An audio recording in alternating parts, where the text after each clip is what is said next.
ny antony sarotra ny lalana ka zasy ianao le fahasoavan'Andriamanitra no le famonram-poniny tsika napetraka ao amin'ny Jesosy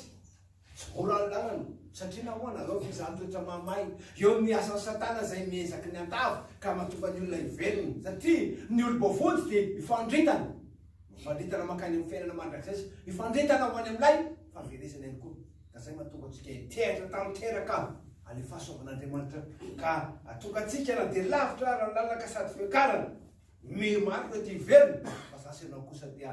ho tena tsapantsika hoe zava-dehibe no amonjen'Andriamanitra antsika ka ho hita amin'ny fiainantsika rehefa rahabaraniko le apôstôly na somary voaketsa manodidina re